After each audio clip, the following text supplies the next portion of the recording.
Well, hello everyone. It is March 3rd, 2022, and welcome to the PVRSD public hearing for the proposed FY23 budget. So we are here in the PVRS, or the Pioneer Auditorium. We are also via Google Meet. We have some folks on the Google Meet. Just for some housekeeping first, the folks on the Google Meet, they will need to type any feedback that they would like to give in the meeting in the chat function of their Google Meet. I will be monitoring it throughout the meeting this evening, but we were not able to connect the audio of the Google Meet into the auditorium. So I apologize for that inconvenience, but I promise you if you type any information into the chat function here, I will read it aloud during our meeting. So we will go ahead and get started, and we will call the meeting to order now. It is 6:08 p.m. with a roll call vote of the school committee. So we can start here with Melissa. Melissa Gary Bernardston here. Raina Dastu, Northfield here. Karen O'Neill, Leiden here. Michelle Geruso, Leiden here. Alan Genovese Warwick, present. Jim Bell, Bernardston here. And on the Google Meet, I see David Young, if you'd like to raise your hand. And Nathan Schwartz, he just was tuned in, and I assume that he'll jump back on. And Julie Burke of Northfield here. I want to let everyone know, so we're going to begin the budget presentation. Our business partners here, TMS, Judy Hool and Joel, are here to present the budget. Now, after every section, Judy will pause, so that way you'll be able to give any feedback or ask any questions. There are two microphones, one on the right side here, and kind of in the middle of the midway down, and also on the left.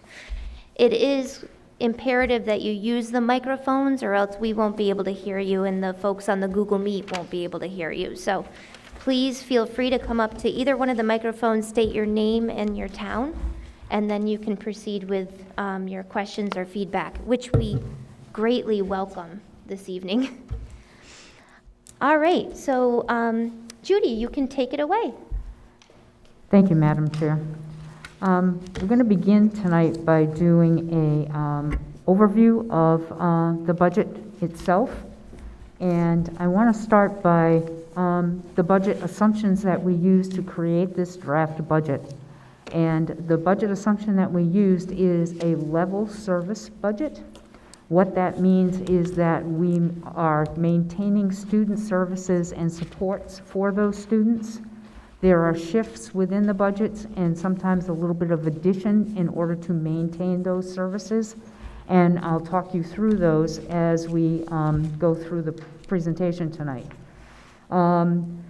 There are some things that we have done in terms of doing some salary corrections, making sure that all of our staff are correctly attributed to the proper cost center within the budget. It's particularly true of our instructional assistants, as staff oftentimes move from the elementary to the secondary level, or additional personnel are requested or added to respond to the delivery of services for students with special needs.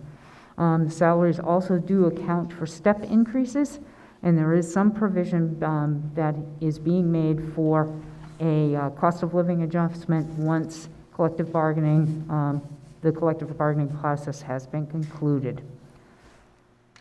A little bit about the documents that are in front of you and how they are organized, whether you're looking at the line item budget or you're looking at the budget summary document.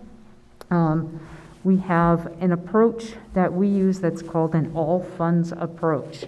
What we want to do is be as transparent as we possibly can about what the depth of the expenses are in the budget, and then be able to list those in the all funds. So if you're looking at the budget summary sheet, that's the blue column, or if you're looking at the line item budget, is the darker gray of the columns. You can see in yellow the local budget from this fiscal year that was voted, and then to the right of the blue column or the darker column, you'll see another one that is FY23 local. The all funds budget is provided to give you a sense of the true costs of educating students in the district.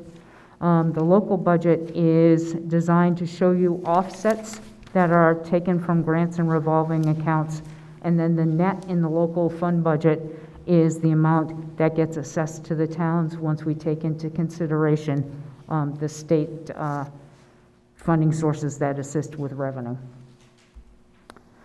So I just want to go through, and this is highlighted on the summary page.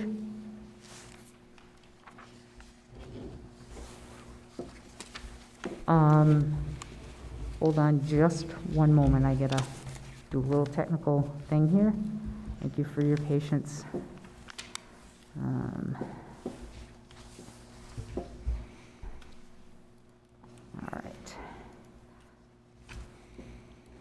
All right, so let's get back to where we were. Okay, now that our technical issue has been addressed, I'll move on. So the budget summary sheet basically outlines the costs by cost center. It breaks them down into costs that are associated with salaries for all of the employees, and then expenses that are non-salary related. So just to walk through, we're going to start with the district administration. And in the area of school committee, you'll notice that there is an increase in school committee expenses. That's due to two reasons. Number one is that we are being required by the Commissioner of Education to keep the financial overseer in place for the duration of the loan. And secondly, it is because of the amount of money that has to be paid or has to be set aside, I should say, according to the special legislation. I'll go into that in a little more detail in a later section of this presentation, but I just wanted to make you aware of what that is. Increases in the business office. The business and finance salaries in large measure are due to a projected increase in the salary. The district is currently searching for a traditional Director of Finance and Operations, I believe is the correct title, but someone to serve in the business function. And the maximum salary that they have posted for is up to $125,000, so that number is in there as a placeholder. There's an increase in expenses in the business and finance section. What we discovered as we were going through and looking at the budget that the school committee expenses had some items in it that really belonged in other places, and one was the cost of the annual audit of the books. The audit was in the school committee expense when it really belongs in the business office, so we have moved it there for that purpose. The increase in legal counsel is due to an increase in the retainer for the school committee counsel. They do work on retainer, which is a significant cost savings versus somebody who is doing a per hour rate. So that still is a very good price for legal counsel. Also in district administration are other kinds of expenses.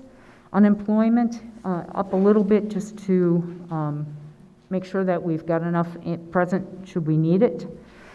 Benefits and fixed charges to the district are basically the health and dental insurance for employees in the district. You'll notice that the all funds number is significantly larger than last year's local number. And the reason for that is that health insurance is offset by school choice. So the all funds number is the full cost of the health insurance, and the FY23 local represents an offset from school choice. In terms of the debt service, the debt service has decreased a little bit as the loan goes down, so does the debt service. And then school choice and charter expenses, we actually have a few more students going out to charter schools and a few less going to school choice. And I noticed that a slide got skipped by accident, so let me go back and take care of that one as well. Professional development salaries, that's still maintained at zero. The expenses are a little bit less, and we've been able to offset some of those. In health, the district salaries, that proposal is for a full-time school nurse leader for the district. The district currently is in year 3 of a 10-year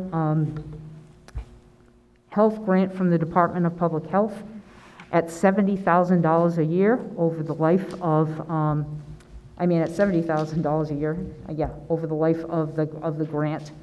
After year 3, the Department of Public Health expects that the district will pick up the cost for the school nurse leader portion. So that's where that $38,695 in the FY23 local is coming from. The all funds salary represents the full salary anticipated, and half of that will still be paid by the DPH grant. If the district does not pick up that school nurse leader portion, the district would stand to lose $70,000 in revenue from the Department of Public Health for the next 7 years, which is almost $500,000. So it's well worth that thought. The maintenance salaries are up due to the hire of a new facilities director, and after doing a review of comparable salaries for other districts in the area. And that was done because it's really a critical position to make sure that the buildings are well maintained. So when you get to the whole bottom, the local budget change for district administration is $162,991, or a change of 3.51%, which sounds high, but the district expenses are probably the ones that we have the least amount of ability to offset from other sources. So the only offset really is in the area of the health and dental insurance. So you'll see other places where that percentage is a little bit lower, and the reason why is because of the ways that we can offset the general fund expenses and the liability to the towns. So I'll move on to the school-based budgets. They all represent the concept of level service, and the upcoming slides will show some shifts in the elementary classrooms that you'll see. Again, we did some salary cleanups in terms of employees, making sure that everybody was in the right place. So shifts in personnel due to students moving to a new grade level or additional personnel, particularly instructional assistants, that are required to meet students' needs at the level of service that is currently provided. Many of these items are offset by federal grants that are received on an annual basis. And also, the current plan is to use some of the ESSER grants that are part of the COVID-19 relief funding from the federal government. Within the salary lines, again, we have provisioned for step increases and for the outcome of collective bargaining when that happens. In the area of athletics, the athletic salaries are down a little bit. It is because we had done some analysis of coaches' salaries in particular, just looking to make sure that those salaries that we are projecting forward are in line with what's actually been expended in the past. And we have found that so that they do fund both middle school and high school sports, JV and varsity as well. So the school budget change is $142,346 and represents about a 1.97% increase. But again, that percentage is lower because we're able to apply more funding to help offset the costs to the local budget. Here's a little information about class sizes. Next year, Northfield Elementary School, because of the number of students in each of the grades. And Judy, sorry to interrupt, maybe we should pause for just a moment in case Sure. anyone just don't want to get too far ahead. Does anyone have any questions or feedback at this point? Bob Raymond from Bernardston. I'm just interested in what's the justification for the increase in the superintendent's salary, the director of finance salary, the Director of Facilities salary, and the new, we haven't got to that principal at Pioneer Valley. It just seems, you know, again, administratively, we increased the pay for people. Sure. The current superintendent is under contract for a higher amount than was actually budgeted in this fiscal year. So that increase is due to that contract. As I mentioned a little bit earlier, the Director of Finance and Operations salary has a range attached to it, the maximum of which is $125,000. So we have budgeted to provision for that maximum amount. Whether or not someone is actually hired at that amount will remain to be seen. And then the Director of Facilities, again, as I mentioned earlier, that salary was done taking a look at comparable salaries in the region as that person was hired. Okay, and how much, can I ask you how much you got for your job here? I mean, they're Our, figuring 125 next year? our contract is like $9,000 a month, I believe it is, so it's about $98,000. Okay, thank you. You're welcome.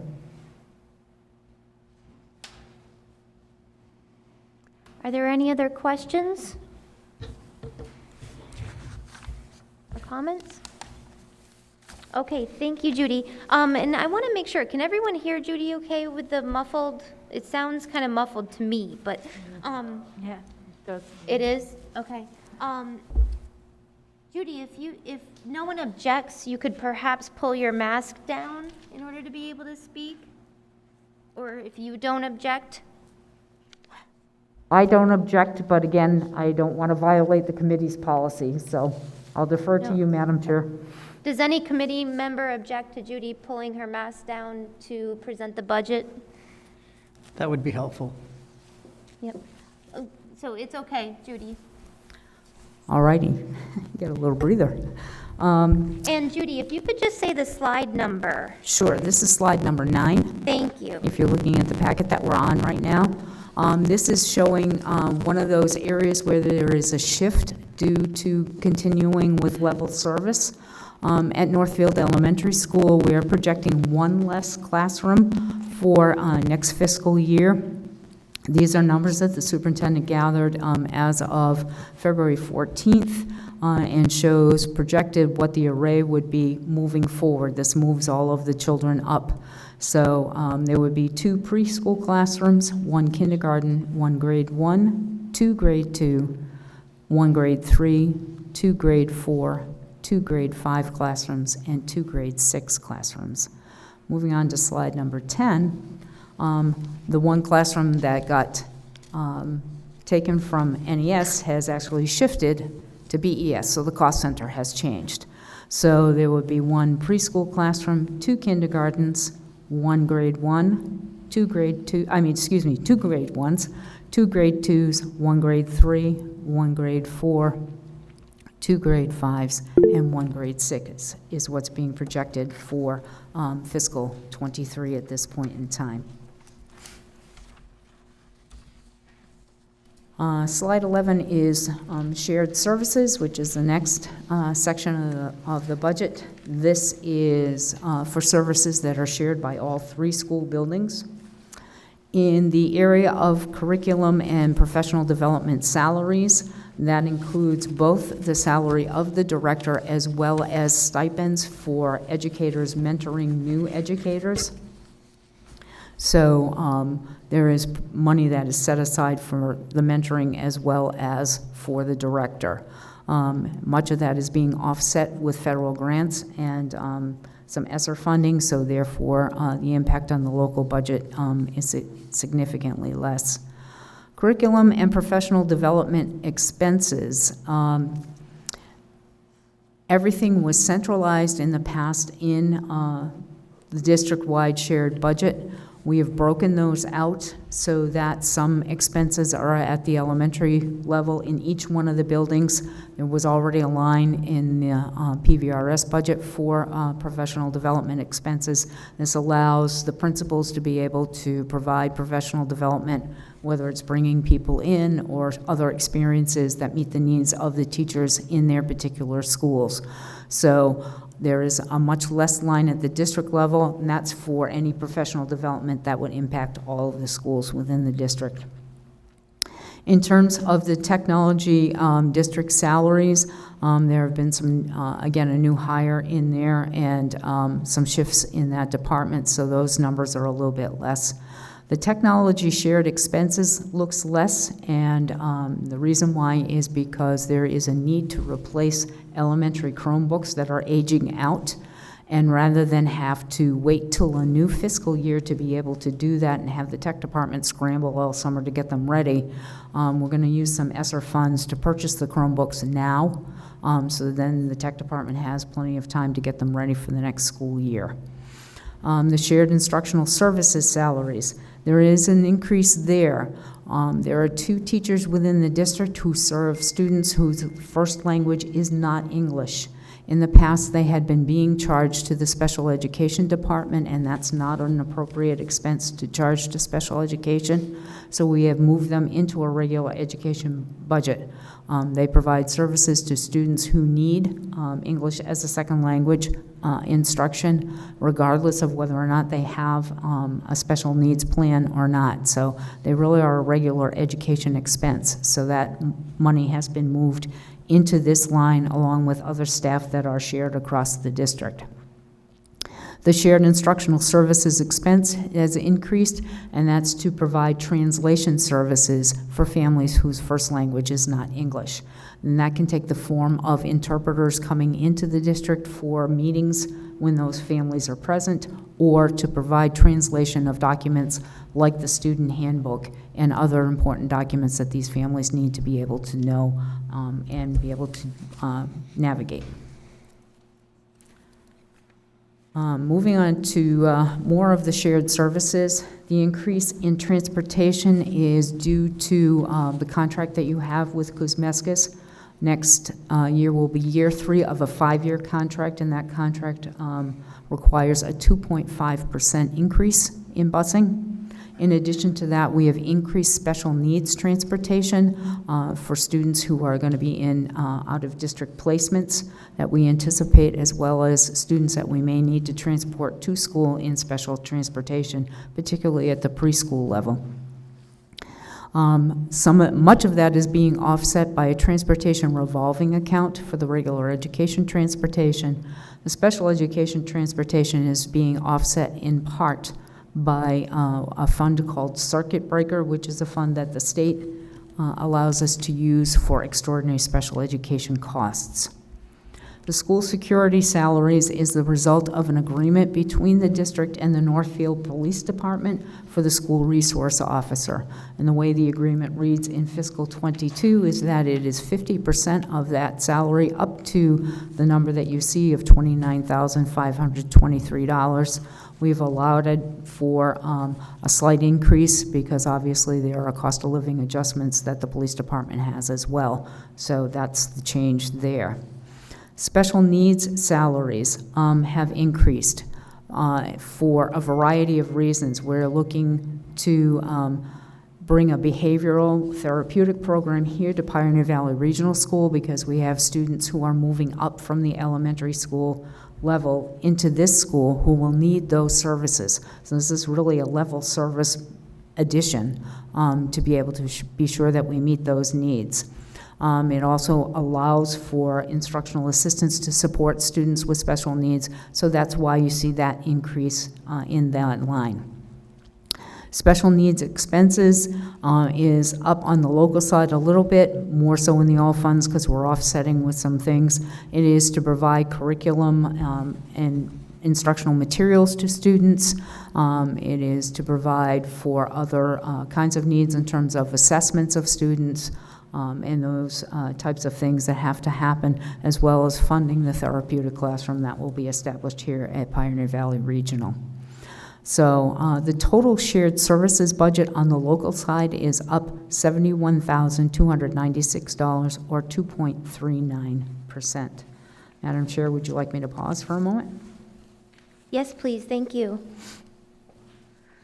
All right, here's an opportunity for the Google Meet participants to give their comments or ask questions, and same here in person.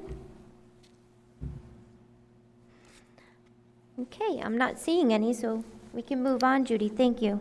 All right, so the grand finale is the... Oh, 1 second, Alan. Yeah, we'll have an opportunity to talk later, but just for clarification, so when you move the money into the shared services for special education, I understood that, that won't have any impact, will it, on our ability to look for reimbursement for students that are receiving those services because they're in that category? Are we okay with that? With all the bubble sheets that we do for getting Yeah, if there are extraordinary expenses, like some of what's in the special needs expenses line are for out-of-district placements, those will be claims that will, that Christy gets to do at the end of the year, which is an arduous task, and I applaud any special education director who has to do it, but they have to fill out a claim form that's Yeah. sent to the state, and then circuit breaker is determined from that amount. So a lot of those increases will qualify for Yeah. claims on circuit breaker. Okay. Hey, thank you, Alan. So the total proposed budget for the all funds piece is $17,034,574.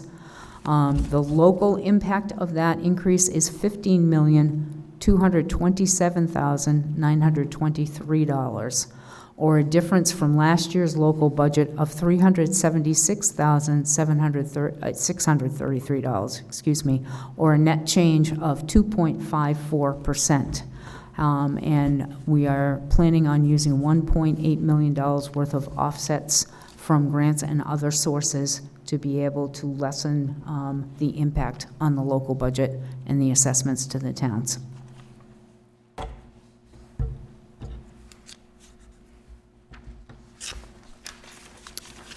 Okay, so let's move on to discussion of special revenue funds.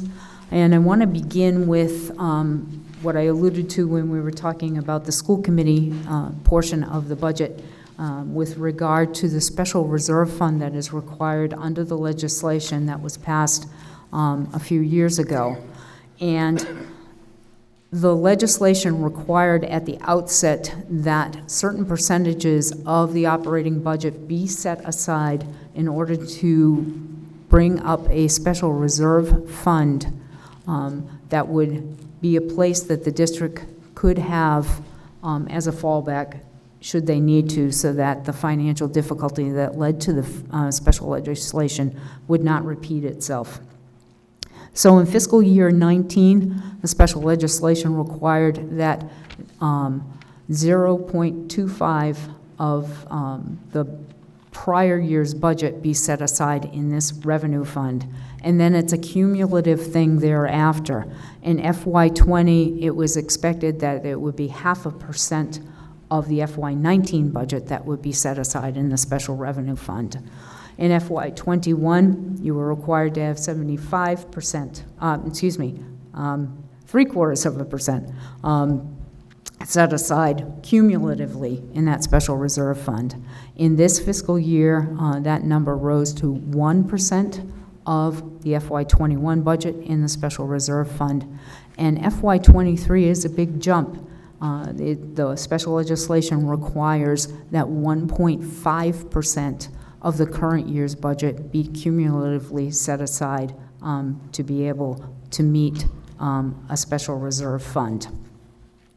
So when you look at the contributions over time, you can see that for the years fiscal 19 through 20, I'm on slide 16, I got to remember to tell you where I am, that from FY19 through FY22 was a fairly even amount of money as things began to accumulate, and then the big jump is coming for FY23, that 1.5%.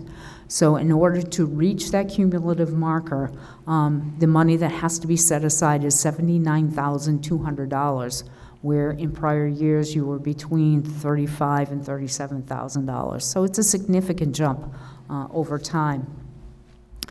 So if we look at, on slide 17, the special reserve fund balances, both current and projected, in FY22, The amount currently in that reserve fund is $143,569.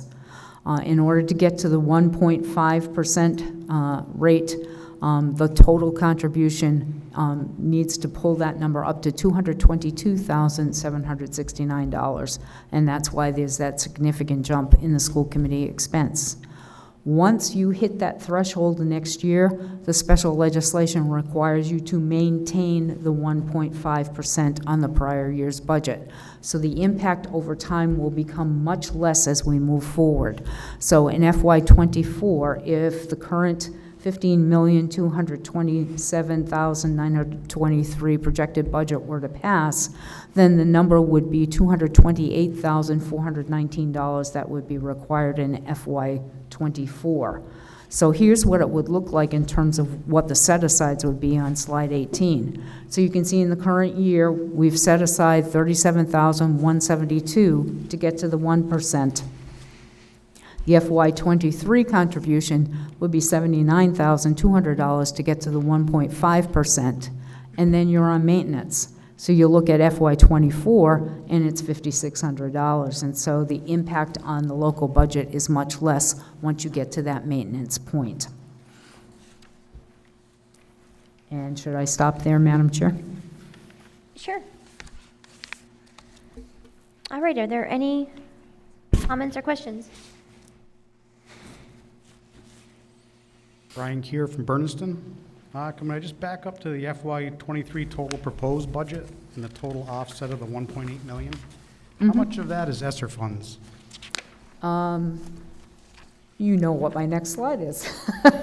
So the amount that we're looking for ESSER 2 is $49,436, and the amount we're looking to use out of ESSER 3 is $250,077. And we'll go into that in a whole lot more detail moving forward. Okay. Because a follow-up question to that would be, does the school committee feel that's sustainable when that money dries up? No, And that's a great question. it is not. All right, so thank you for that segue. Here's the $1.8 million worth of offsets that you can see on slide 19. So again, as I just said, $49,436 will be coming from ESSER 2. $250,077 is projected to come from ESSER 3. Title 4, which is an entitlement grant that helps with educating students, that is an annual grant, is about $8,000 that we're going to take from that grant to help offset some things. The federal government also gives grants for special education for IDEA, which is the Individuals with Disabilities in Education Act. So we're projecting that that amount will be about $243,000. There's also a federal special education grant for early childhood, and we're projecting that to be $12,256. The Massachusetts Department of Health grant, as I spoke about earlier, is about $70,000 per year over the life of the grant, so we're projecting going right up to that amount.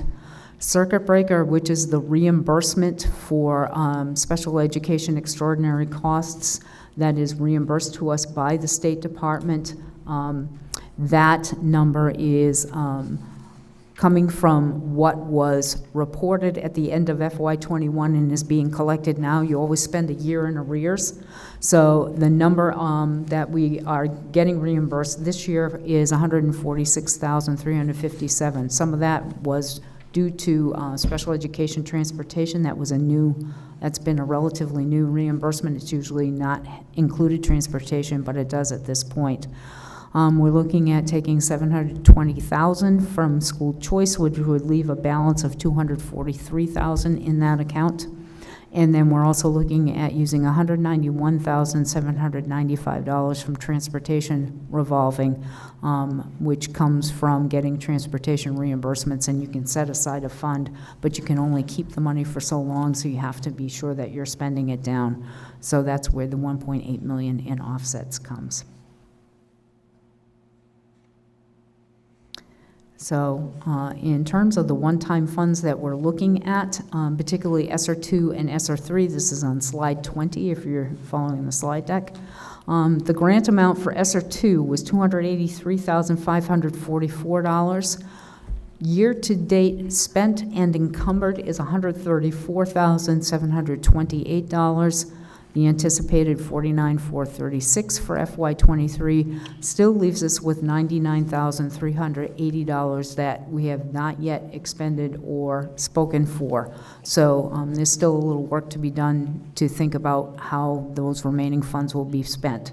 We have until September of 2023 to expend those funds. It's a federal grant, so they go for 27 months from the time of issuance of the grant. ESSER 3, which is the later of the two grants, was granted at $614,773. Year-to-date, we have earmarked about $120,000 for the purposes of conducting a full-on assessment of all of the facilities in the district, taking a look at the building infrastructure, the mechanical systems, all of those things, and to be able to use that to craft a 5-year facilities master plan. And that $120,000 would cover that study and hopefully some of the repairs that would come out of that as we get started. And actually, some of these kinds of building upgrades have been used by most districts in the Commonwealth to help bring buildings into a place that is healthy and safe for students. So this is a very appropriate expense. The FY23 anticipated funding is $250,077, which still leaves you with $244,696 yet to think about in terms of ways to expend. And then the bottom row is just the totals of all of those things. Judy. Could I, please? Yeah. You can go ahead, right? Okay. On slide 20, you add up the two ESSERs, ESSER 2 and ESSER 3 in each column to get a total. Is that correct? Yes. Well, there is a mistake. Oh. The last two columns don't add up. Okay, thank you for that. I will take a look at those numbers and recalculate those. All right. Thank you.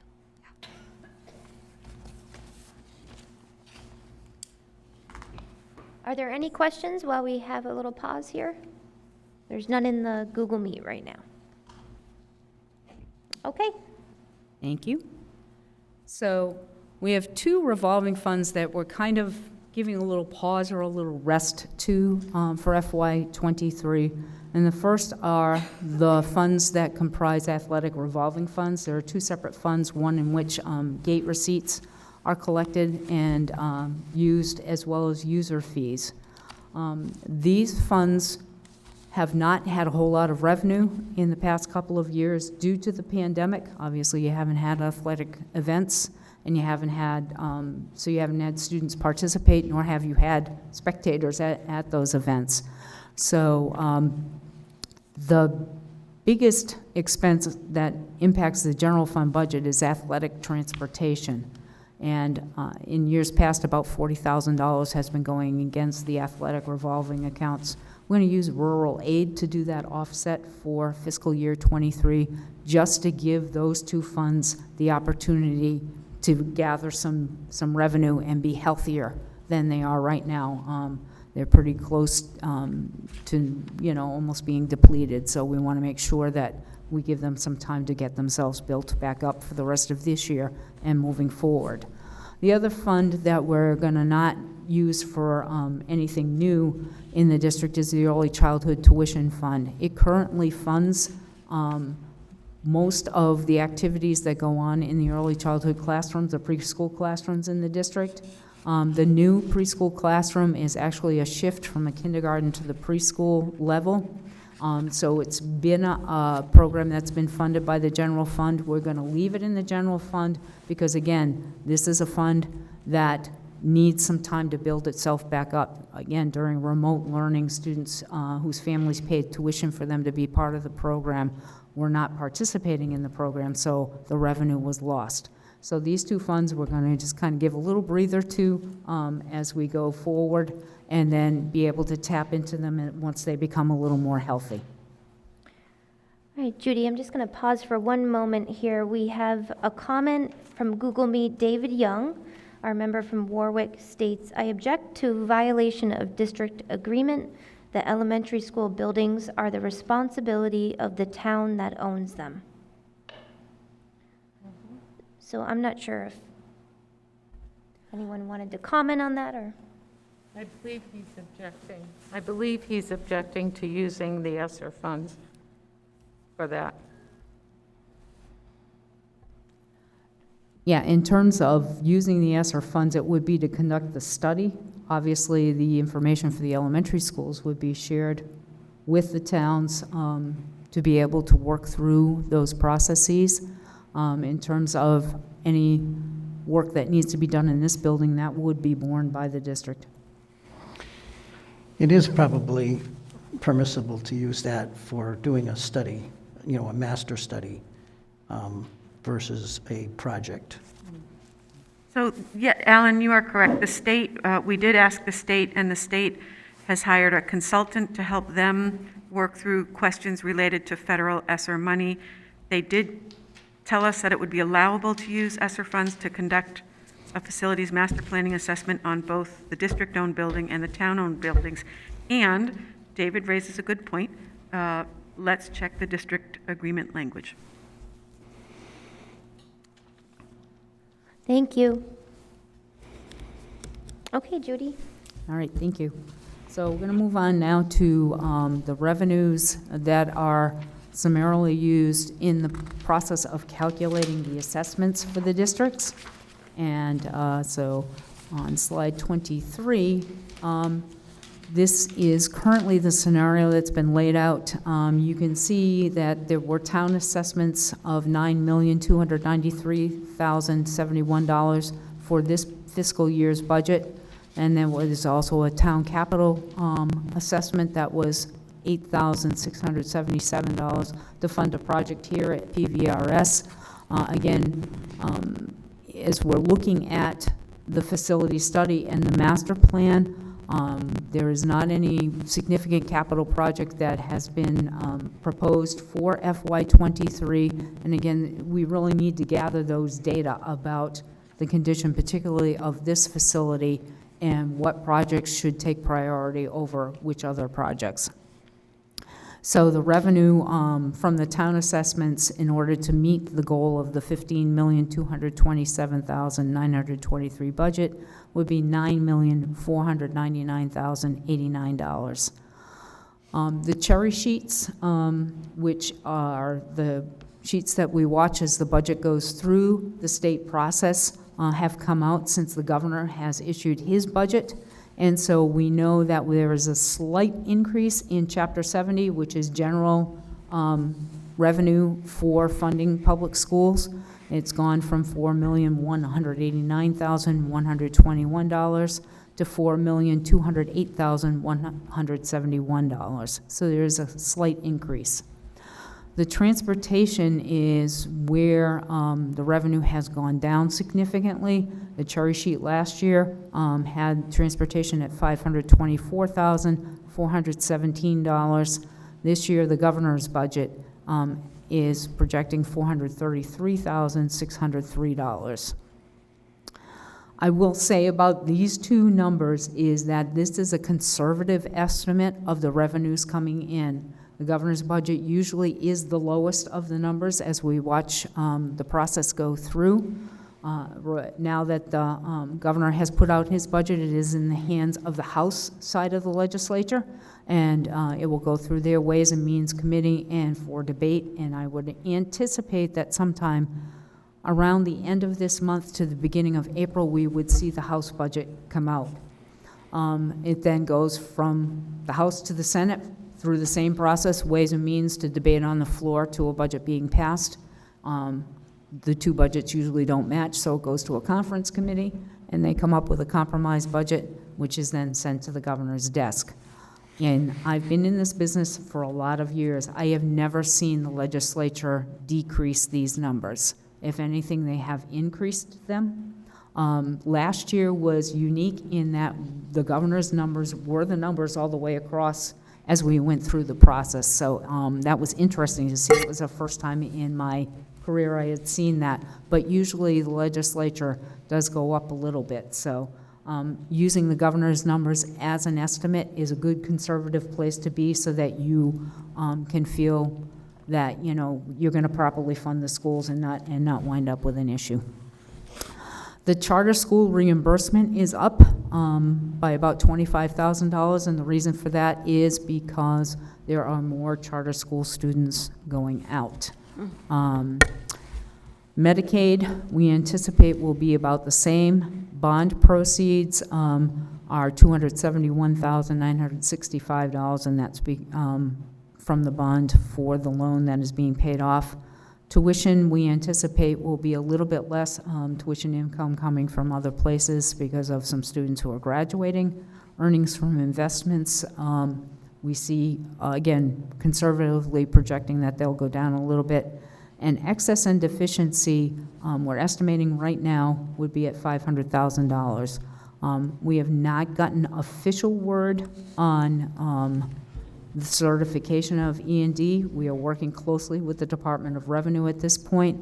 We have gotten an assurance that that certification is going to come within the next day or so, and we've also gotten assurance from our financial overseer that that $500,000 number is a good number to project, so that's the number we're using at this point.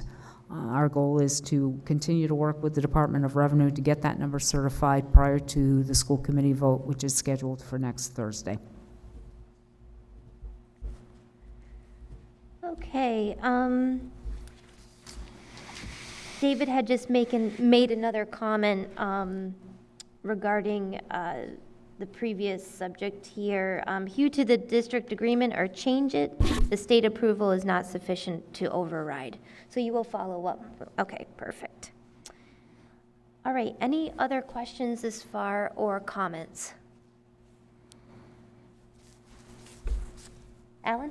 Just, what was the percent, if you happen to know at the top of your head, that the state used across the board for transportation reimbursement for regionals?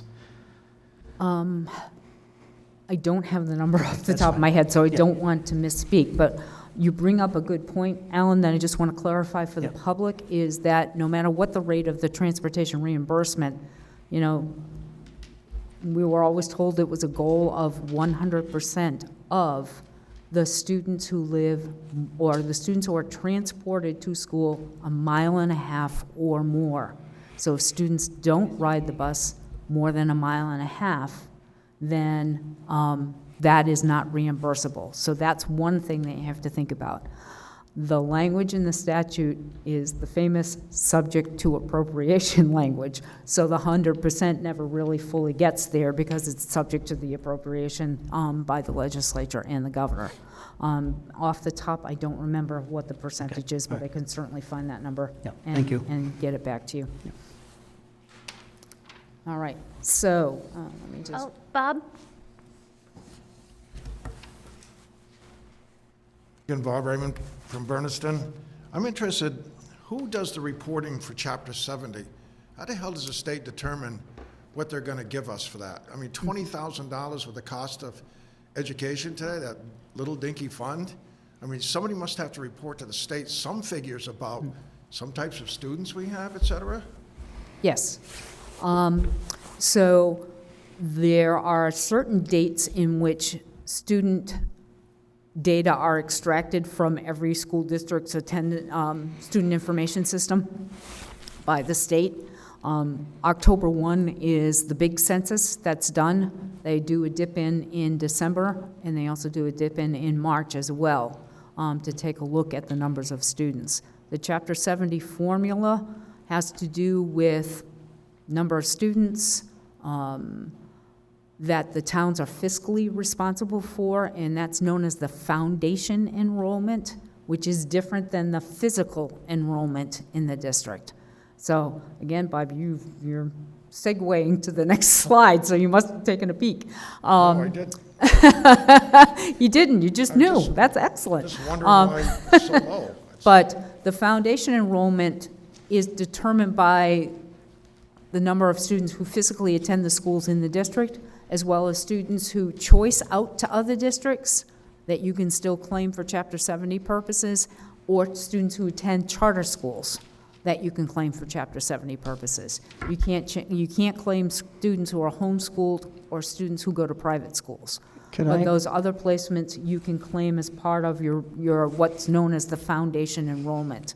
Then there is a very long formula that I'm not even sure I fully understand, and it's been around since ed reform in 1993, that then takes a look at wealth of the town and the foundation enrollment number, and then comes up with what should be net school spending. So we report not only the enrollment numbers, but we also do an end-of-the-year report for the fiscal year prior. So they take a look at the expenditures that have been happening in the year prior, put it into all of that magic formula, and that's how they come out with the Chapter 70 reimbursement. Because I mean, when you look at Greenfield, they publish theirs in the paper, they get $15 million out of their $20 million school budget from Chapter 70. Mm-hmm. Then it has to do with property wealth as well. Greenfield, having served as interim superintendent there last year, I can tell you that Greenfield's poverty level is much lower than this district. So that impacts the Chapter 70 formula as well. So just to add to that, so it's not only property wealth and income, but the other factor is it's driven by enrollment, as she just pointed out. And we are in hold harmless, Yeah. which from the state's perspective, because our population has dropped, the legislators decided a long time ago that if the population goes down, we're not going to take money away. So we're going to continue to give you money. But there's such a gap now between, by losing population, between what the state's giving us and what we're paying. The state's perspective is we're giving you way over what you need for your population. Therefore, what was it, $20,000 or Yes. something like that is all you're going to get. Mm-hmm. And that's projected as we look forward as well. Yep. Thank you. Bob, if I may? Bob, I share your frustration. The $20,000 number is the minimum increase allowed under the Student Opportunity Act, which some people refer to as SOA, and that change in the law and funding came about a few years ago. And there are some districts in the state, primarily the gateway cities, the Lawrences, Lowells, Springfields, Pittsfield, Orange did very well, that have seen enormous increases in their aid from the state. The smaller, more rural districts have tended not to do well yet under the Student Opportunity Act. The legislature, in developing the law, said that every district should see some sort of increase. And if a district like ours, which happened under this complex formula, to merit only the minimum increase, got $30 per student, which is where the $19,000, $20,000 come from. And some of you, I apologize, you've heard me say this several times. I did a quick analysis of the percentage increase in Chapter 70 funding for every district in the state. And when I sorted the districts by percentage increase, I noticed a preponderance of small rural districts among those that did not get anything beyond the $30 per student. I raised that as a question on a webinar with folks from DESE, who at first honestly poo-pooed me, but then I heard back that they were acknowledging, yep. And that is it's exactly what Alan said. We're in this hold harmless moment, and it's going to take us a few more years to get out of that hold harmless status where we keep contributing, and we're eventually going to get to the point where what the state should be giving us, Alan, how would I say this? Our numbers have decreased. There's a way in which you could think that because our student population has decreased, the state would give us less money, but they promise not to do that. That's the hold harmless. Mm-hmm. We are slowly getting to the point where we break out of that, and we will start getting more state aid, but we have a couple more years ahead of us where we won't have the kind of big increase that some other districts have seen. I was very frustrated when I saw that. And one of the things that the state has done over the past couple of years is to give some rural aid to districts. It's not a whole lot of money. The money that was allocated this year was $116,000. It's not counted in this particular set of revenue sources because by law, we are required to keep it in a separate account and can use it as an offset source. The budget that the governor put forward level funds rural aid, so we're projecting again another $116,000 to help with the funding, but that was the purpose of rural aid. But you're correct, it's not enough.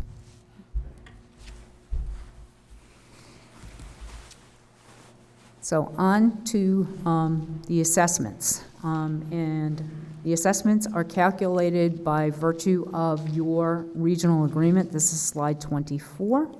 And what your regional agreement asks for the calculation is the actual physical enrollment in the district, not the foundation enrollment, but the physical enrollment. We do two data points, one on the October 1st census date and then another one again on December 1st, and take an average of those two numbers to come up with those. And then once that calculation is done, there's a 5-year rolling average of the students over time that then comprises what those numbers are. So in FY22, you can see what the numbers were for the 4 towns in that top row and what the percentages were of the assessments as a result. For FY23, you can see that Bernardston is down a little bit, Leiden is up a little bit, Northfield is down a little bit, and Warwick is down a little bit.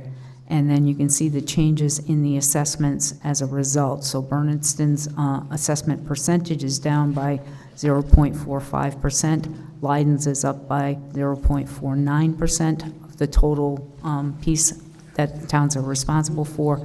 Northfield's is up by 0.14%, and Warwick's is down by 0.19%.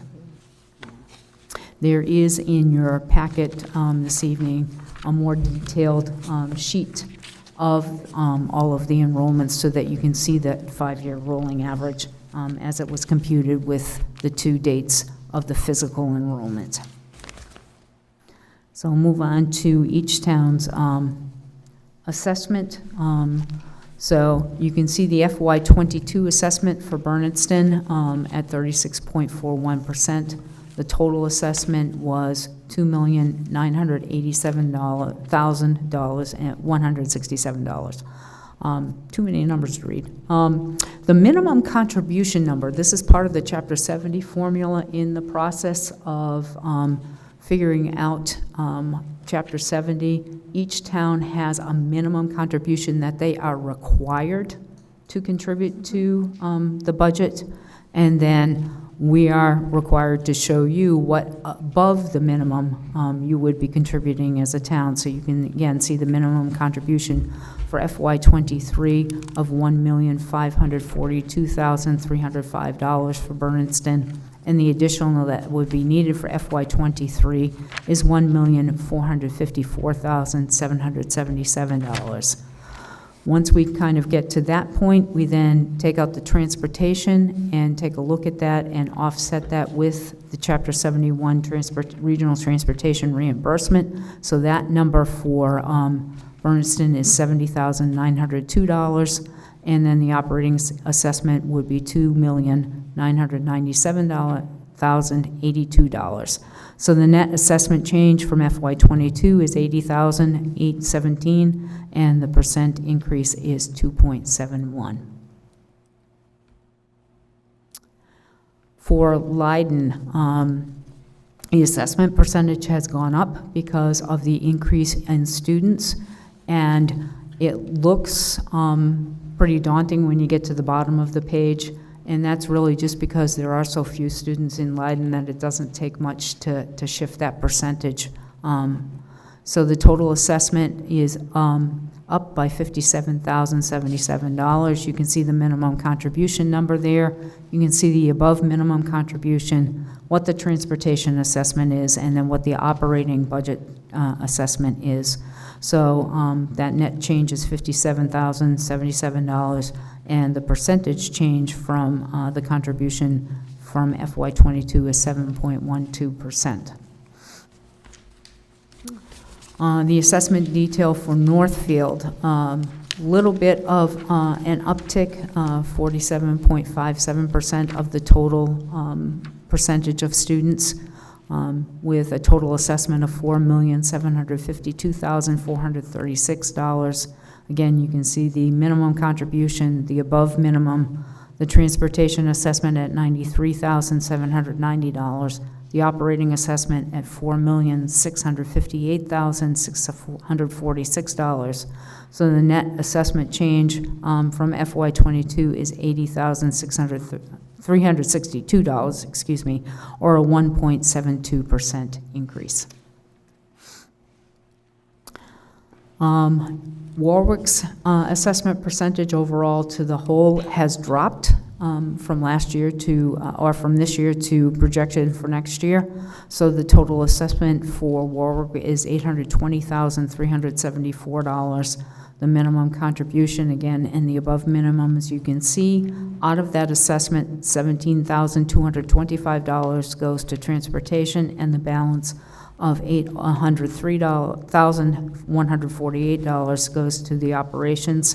The net assessment change is a decrease of $12,238, or a decrease of 1.47%. Madam Chair, would you like me to stop at this point, which is the assessment summary? You can see that overall the assessments are up by $197,341, and the overall change in the assessments is 2.12%.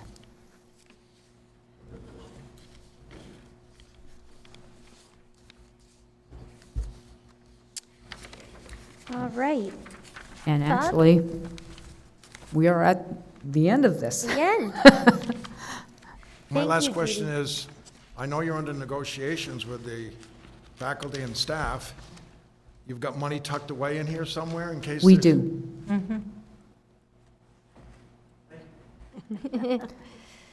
Thank you for not asking, because that's executive session, so it's not something we can comment about what the amount might be in public, so.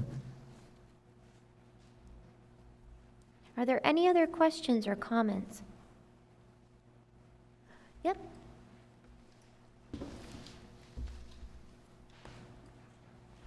Hi, Renee Kier, Bernardston.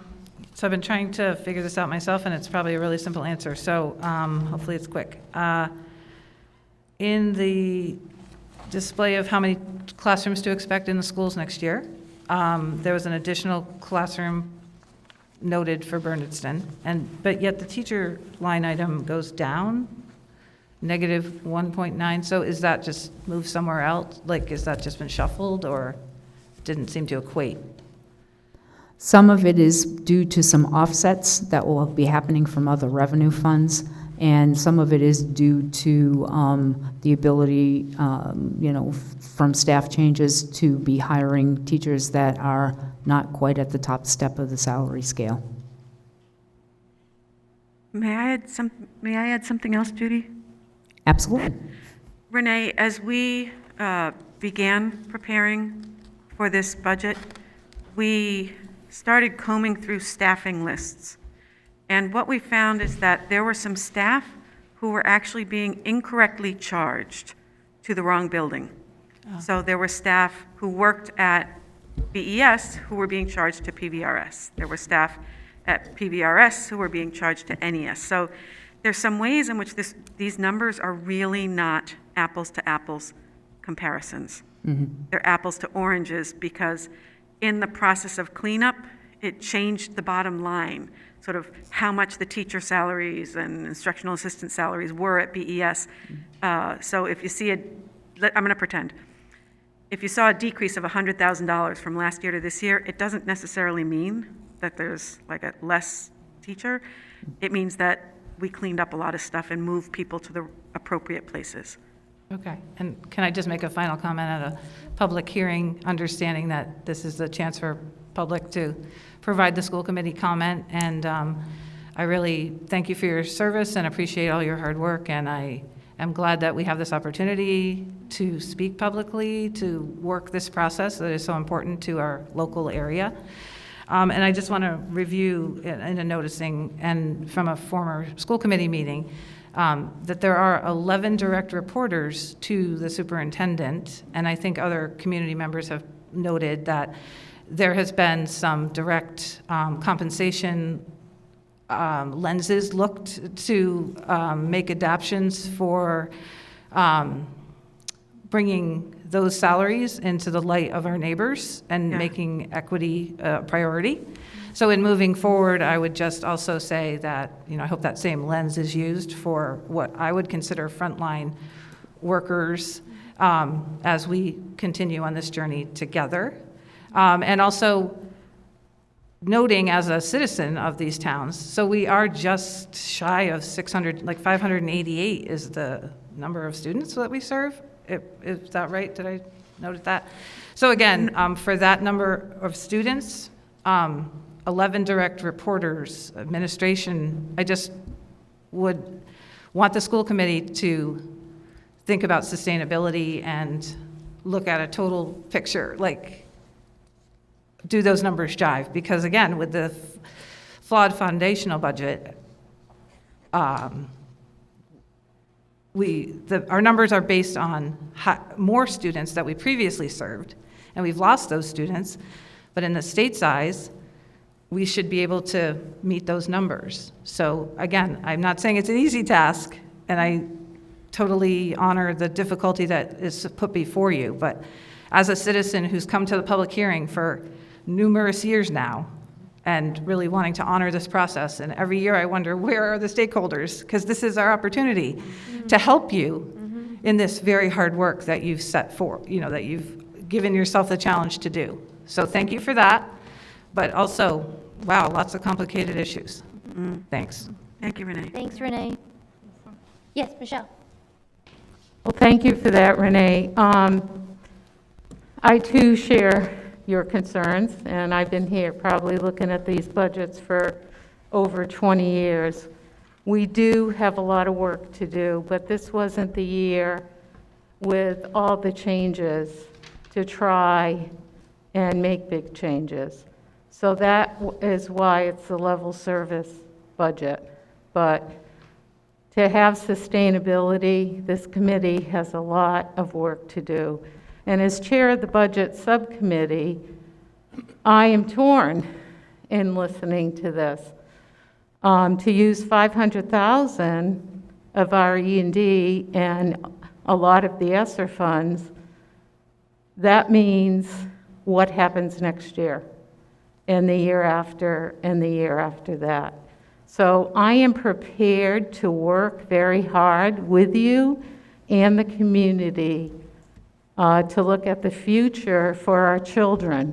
The focus does have to be on the children and how we educate them. And I did hear from parents about sports on Tuesday, and that is as important also to our kids. So we closed 2 schools in the past few years to save money. And I think what we did is we just redistributed money. And so we have a lot of hard work going forward. Thanks, Michelle. Is there anyone else? I don't see any message in the chat. Okay, does that conclude? If there's no more questions, I wanted to say thank you to our business partners, TMS. I want to say thank you to the budget subcommittee, that's for sure. And for all of you for being here, and for Patricia, and for all of the department heads that worked so hard on putting these numbers together so diligently and going over everything with a fine-tooth comb. And of course, our partners with the select board and the finance committees with all of our 4-member towns as well. So we will conclude our meeting tonight. Next week, on March 10th, we will be having our school committee meeting, and on the agenda is to vote on this budget, this proposed FY23 budget. So we hope to see you there as well. And I would like to thank our admin team for showing up tonight. I asked them to come tonight because it was the public hearing, and I wanted them to be available to answer any questions. So thank you, admin team, for being here. And I want to signal for the school committee that I have not asked them to come again for the vote. I felt like if they're here tonight, that was enough. So thank you. All right, I also wanted to say thank you to all of our fellow school committee members that are here in person and on the Google Meet. All right, everyone, you can enjoy the rest of your evening, and we will adjourn with a roll call vote, starting with Melissa. Melissa Gary Bernardston, good night. Raina Dastu, Northfield, yes. Karen O'Neill, Leiden, bye. Michelle Druso, Leiden. Alan Genovese, Warwick, yes. Jim Bell, yes. All right, and we have Nathan, if you could give me a thumbs up. Yeah, oops, sorry. Nathan Swartz, yes. Oh, I can't hear you, Nathan, I'm sorry. Jeannie Milton, thank you. Jeannie Milton, yes. Thumbs up? Thank you. David Young?